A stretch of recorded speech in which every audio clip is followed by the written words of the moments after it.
America ने बुधवार 5 फरवरी को 104 प्रवासी भारतीयों को भारत वापस भेजा है, जिसको लेकर भारत में सियासी बवाल मचा हुआ है।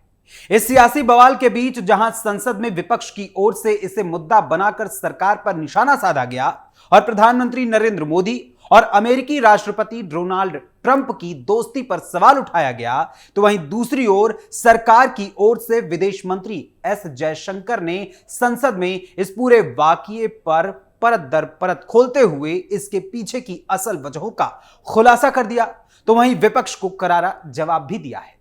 भारत की जनता के सामने संसद में तमाशा करने वाला विपक्ष, जो खुद ही कई हिस्सों में बटा हुआ है, वो इस मामले पर असल में किस चीज का विरोध कर रहा है, यह भी उसकी समझ में नहीं आ रहा है और वो खुद कंफ्यूज है कि आखिर हमें करना क्या है।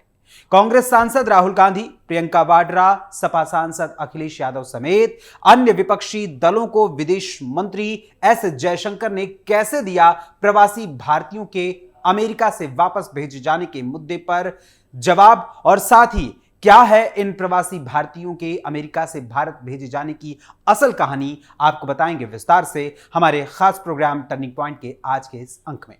नमस्कार, वंदे मातरम, कैपिटल टीवी देख रहे हैं आप और मैं हूं आपके साथ अखिलेश पांडे।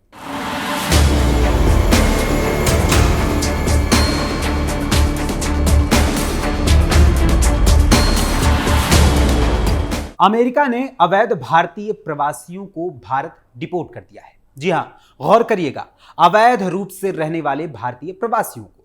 इसी के बाद देश में इस मामले पर सियासत छिड़ गई। विपक्ष ने केंद्र सरकार को इस मामले पर घेरना शुरू कर दिया। कांग्रेस नेता और वायनाड से सांसद प्रियंका वाड्रा ने कहा कि बहुत बातें की गई, मोदी जी ट्रंप जी मित्र हैं, फिर मोदी जी ने यह क्यों होने दिया। दरअसल अमेरिकी राष्ट्रपति डोनाल्ड ट्रंप ने अमेरिका में अवैध रूप से रह रहे लोगों पर एक्शन लिया है और इसी के तहत अमेरिका ने आर्मी के C-17 विमान से 104 अवैध रूप से रहने वाले भारतीय प्रवासियों को भारत डिपोर्ट कर दिया है। लगभग 35 से 40 घंटों का यह सफर रहा, जिसके बाद 104 लोगों को अमृतसर में उतारा गया।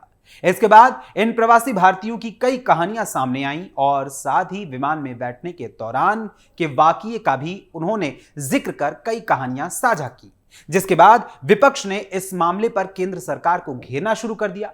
इसको लेकर सवाल उठाते हुए वायनाड से कांग्रेस सांसद प्रियंका वाड्रा ने कहा, प्रधानमंत्री मोदी और राष्ट्रपति ट्रंप तो बहुत अच्छे दोस्त थे, तो फिर पीएम ने ऐसा क्यों होने दिया? क्या हम अपना जहाज नहीं भेज सकते थे? क्या इंसानों के साथ यह व्यवहार किया जाता है?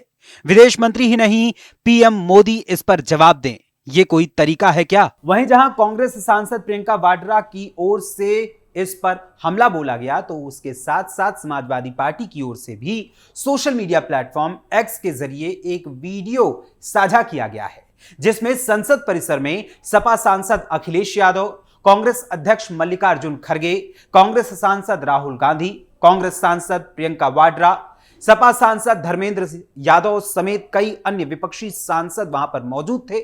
उनके हाथों में तख्तियां थीं और इसके साथ साथ कई सांसदों के हाथों में हथकड़ी भी लगी हुई थी और वो जमकर नारेबाजी कर रहे थे। काफी हो हंगामा भी उन्होंने किया और इस वीडियो को एक्स पर साझा करते हुए समाजवादी पार्टी की ओर से एक्स पर ट्वीट कर लिखा गया, दिल्ली में संसद भवन परिसर में विपक्ष के सांसदों ने हिंदुस्तानियों को अमेरिका से बेड़ियों में वापस भेजे जाने की भारत को शर्मसार करने वाली घटना के खिलाफ विरोध प्रदर्शन किया। भाजपा सरकार की विफल विदेश नीति के कारण विश्व भर में भारतीयों का हो रहा है उत्पीड़न। वहीं इसके साथ ही कुछ देर बाद सपा प्रमुख अखिलेश यादव का एक वीडियो भी समाजवादी पार्टी ने साझा किया और अपने एक्स हैंडल से उस वीडियो को साझा करते हुए उनके बयान को भी उन्होंने ट्वीट कर लिखा कि अमेरिका से भारतीयों को दासों की तरह बेड़ियों में जकड़कर भारत भेजा गया। क्या सपना दिखा रहे थे कि भारत विश्व गुरु बनने जा रहा है? जो विश्व गुरु बना रहे थे, आज सब मौन है। वहीं जहां एक और विपक्ष की तरफ से अमेरिका में अवैध रूप से रहने वाले इन भारतीयों के वापस भारत भेजे जाने को मुद्दा बनाकर हो हंगामा किया जा रहा है, विपक्ष की ओर से और देश के सामने अपना ड्रामा दिखाया जा रहा है, तो वहीं यही विपक्ष इस मुद्दे पर अपनी ओर से पूछे जाने वाले सवालों को लेकर पूरी तरीके से कंफ्यूज नजर आ रहा है। अमेरिका में अवैध रूप से रहने वाले प्रवासी भारतीयों के मुद्दे पर असल में विपक्ष क्या सवाल उठाना चाहता है, इसको लेकर उसकी असल मंशा क्या है, उसकी कोई क्लैरिटी बिल्कुल भी दिखाई नहीं दे रही है। अब विपक्ष को अवैध रूप से अमेरिका में रहने वाले भारतीयों के वापस भारत भेजे जाने से परेशानी है, या फिर उनके अमेरिका में रहने पर परेशानी है, या उन्हें भारत वापस भेजे जाने के तरीके से परेशानी है, इसको लेकर विपक्ष खुद भी स्पष्ट नहीं है। वायनाड से कांग्रेस सांसद प्रियंका वाड्रा जो पीएम मोदी और अमेरिकी राष्ट्रपति डोनाल्ड ट्रंप की दोस्ती पर सवाल उठाते हुए यह कह रही हैं कि जब दोनों में दोस्ती है तो भला अमेरिका को भारत ने ऐसा करने क्यों दिया। शायद कांग्रेस सांसद प्रियंका वाड्रा कांग्रेस की उसी नीति का पालन कर रही हैं या करवाना चाहती हैं अमेरिका में भी, जिसमें उनके अनुसार जिससे दोस्ती हो तो उसके लिए हर कमी या उसकी आड़ में हर गुनाह उसका कबूल कर लिया जाए और गुनाह करने वालों को भी बख्श दिया जाए। प्रियंका वाड्रा के अनुसार तो ऐसा होना चाहिए कि अगर प्रधानमंत्री नरेंद्र मोदी और अमेरिकी राष्ट्रपति डोनाल्ड ट्रंप की दोस्ती है तो फिर अगर कोई भारतीय अमेरिका में जाकर किसी को गोली मार देता है, कोई अपराध कर देता है, कोई गुनाह कर देता है, तो वो भी इस दोस्ती के नाते मुक्त हो जाना चाहिए। उसे कोई भी सजा कानूनन अमेरिका को नहीं देनी चाहिए। और ऐसे ही भारत में भी अगर कोई अमेरिकी आए और अपराध करके यहां से चला जाए तो उसे भी दोस्ती की आड़ में छोड़ दिया जाना चाहिए। वाह रे प्रियंका वाड्रा। खैर, जिस मुद्दे को लेकर विपक्ष संसद में हो हंगामा कर रहा है और केंद्र सरकार पर निशाना साध रहा है, असल में वो देश को भरमा रहा है। और इस भ्रम को दूर कर विपक्ष को करारा जवाब दिया है देश के विदेश मंत्री एस जयशंकर ने। अमेरिका में अवैध रूप से रहने वाले भारतीयों को वापस भारत पहुंचाए जाने के मुद्दे पर विपक्ष को जवाब देते हुए राज्यसभा में विदेश मंत्री एस जयशंकर ने कहा, ये सभी देशों की जिम्मेदारी है कि अगर उनके नागरिक विदेश में अवैध रूप से रह रहे पाए जाते हैं तो उन्हें वापस ले लिया जाए। अमेरिका में लोगों को वापस भेजने यानी डिपोर्ट करने की प्रक्रिया वहां की इमिग्रेशन और कस्टम्स एनफोर्समेंट यानी आईसीई अथॉरिटी करती है।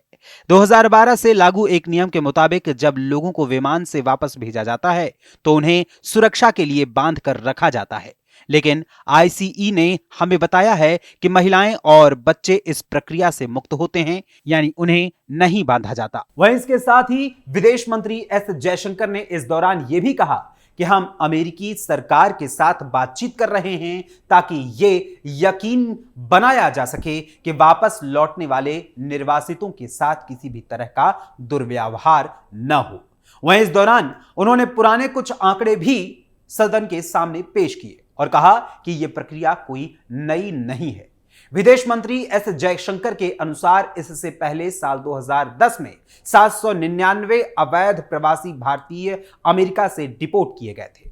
वहीं साल 2011 में 597 लोग अमेरिका से वापस भारत भेजे गए थे जो अवैध रूप से अमेरिका में रह रहे थे।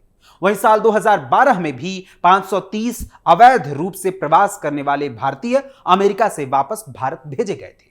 तो वहीं साल 2013 में 515 लोग अमेरिका से वापस भेजे गए और साल 2014 में भी अमेरिका ने अवैध रूप से वहां पर रहने वाले 591 भारतीयों को वापस भारत भेजा था। और ये एक सामान्य प्रक्रिया है जो अमेरिका अपने लिए अपनाता है। वहीं जब अमेरिका में अवैध रूप से डंकी मारकर पहुंचने और वहां प्रवास करने वाले भारतीयों को अमेरिका से भारत वापस भेजा जा रहा था तो यूएस बॉर्डर पेट्रोल के चीफ माइकल डब्ल्यू बैंक्स ने इसका एक वीडियो पोस्ट करते हुए सोशल मीडिया प्लेटफॉर्म एक्स पर एक ट्वीट भी किया था। इस ट्वीट में यूएस बॉर्डर पेट्रोल के चीफ माइकल डब्ल्यू बैंक्स ने लिखा, यूएसबीपी और उसके सहयोगियों ने अवैध विदेशियों को सफलतापूर्वक भारत वापस भेजा, जो सैन्य परिवहन का उपयोग करके अब तक की सबसे लंबी निर्वासन उड़ान थी। यह मिशन इमिग्रेशन कानूनों को लागू करने और त्वरित निष्कासन सुनिश्चित करने के लिए हमारी प्रतिबद्धता को रेखांकित करता है। यदि आप अवैध रूप से सीमा पार करते हैं तो आपको हटा दिया जाएगा। यानी साफ जाहिर होता है कि अमेरिका ने जिन भारतीयों को वापस भारत में भेजा है वो ऐसे प्रवासी भारतीय हैं जो डंकी मारकर अमेरिका में अवैध रूप से पहुंचे थे और वहां पर रह रहे थे। ये सभी कर्ज लेकर, जमीन बेचकर, नदियां पार करके, कई किलोमीटर सफर करके अमेरिका पहुंचे थे। लेकिन इनके पास अमेरिका में रहने के लिए और वहां की सीमा में प्रवेश करने के लिए कोई भी वैध वीजा या पासपोर्ट नहीं था और अवैध रूप से अमेरिका में रहने के चलते इन पर यह एक्शन लिया गया है। वैसे अमेरिका ने जहां यह एक्शन अपने देश में अवैध रूप से रहने वालों पर लिया है और विपक्ष जबरन भारत में इसे मुद्दा बना रहा है, तो वहीं अमेरिका ने भारत को अपने इस कदम से एक बार फिर से सबक और सीख भी दी है, क्योंकि हमारे देश में अवैध रूप से प्रवेश करने वाले बांग्लादेशियों और रोहिंग्याओं ने न सिर्फ देश में घुसपैठ किया है बल्कि भारतीय राजनीति को प्रभावित भी किया है और इसके साथ ही साथ हमारे संसाधनों पर भी अवैध रूप से कब्जा किया है। ऐसे में भारत को भी कुछ ऐसे ही ठोस कदम उठाने की जरूरत है ताकि इन घुसपैठियों को भारत से भगाया जा सके। भारत में बढ़ते अवैध प्रवासों को लेकर भारत सरकार को क्या एक्शन लेना चाहिए और साथ ही अवैध रूप से भारत में आने और बसने वाले बांग्लादेशी मुसलमानों को अपना वोट बैंक बनाने वाले पॉलिटिशियंस पर आपका क्या विचार है, आपका क्या कहना है, हमें अपने कमेंट्स के माध्यम से जरूर बताइएगा। फिलहाल अभी के लिए टर्निंग पॉइंट के आज के इस अंक में बस इतना ही। फिर मुलाकात होगी टर्निंग पॉइंट के अगले अंक में किसी और खबर, किसी और मुद्दे, किसी और विषय के साथ। तब तक के लिए मुझे अनुमति दीजिए। धन्यवाद। जय हिंद, जय भारत।